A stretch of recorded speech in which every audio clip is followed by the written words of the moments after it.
Hi, I'm Dailyn. I'm from New York, and I've been living with bipolar 1 disorder for 11 years. When I was diagnosed, I was in a state of shock. I felt such an overwhelming sense of shame and guilt. Growing up in a Latino family, we did not speak about mental health, even though mental illness is something that definitely runs in my family. There is a saying in Spanish that says, "La ropa sucia se lava en casa," meaning your dirty laundry is something that you wash and air at home. You do not talk about your problems anywhere else. Crying or showing emotions can be a sign of weakness, and it took me a very long time to realize that asking for help is a sign of strength. Mania, it is dangerous. What I did when I was manic is it just feels like it's not me almost. But it feels wonderful. It feels like you are God. It feels like you can do anything and everything. For me, I experience more of the depressive side of bipolar disorder. It feels like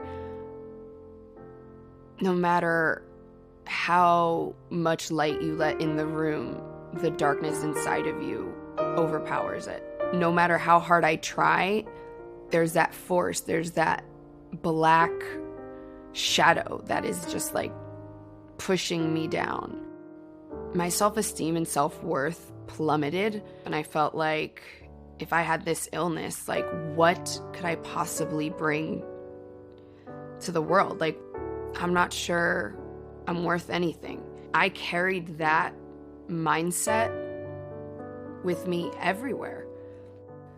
Today, I am in a much better place than I was. Having the support of family, friends, people in groups is so massively important. I had to educate my friends and family. I had to let them know what my signs and symptoms were and how they can help me and how they can help me help myself. My hope is that more people speak up, that I'm not the only one, that I don't receive most of my messages via like email or DMs because they're afraid to speak up.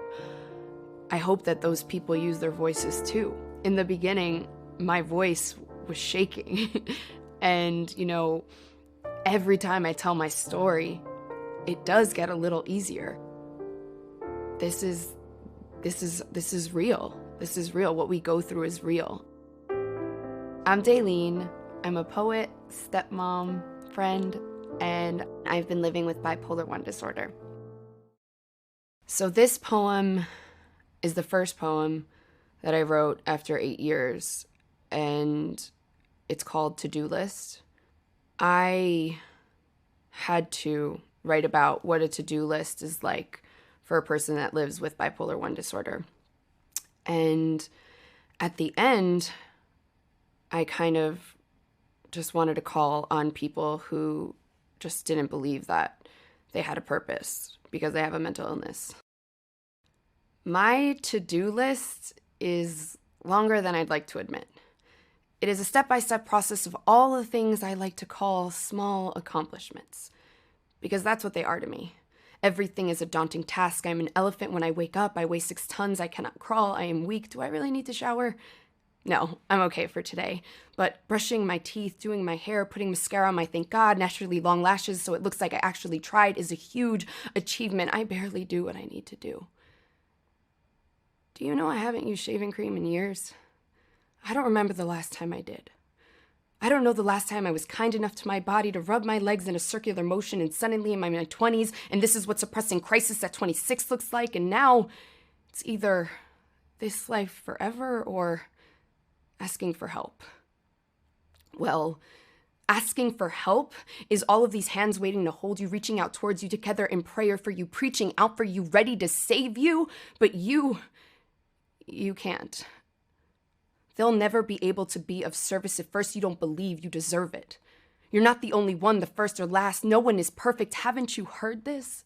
Now stop thinking of your diagnosis as a confinement. We're all just people that need to be reminded. When you can't get out of bed in the morning because of fear, trauma, shame, guilt, endless racing thoughts, you need those people to remind you who the hell you are. And if you still haven't found it yet, ask yourself how you can be of service. This isn't taboo. I refuse to believe it anymore. If we are the mad ones, then let us laugh the loudest. But in this journey, in our terrifying self-discovery, know that you can stand in a room and you be the proudest. Thank you.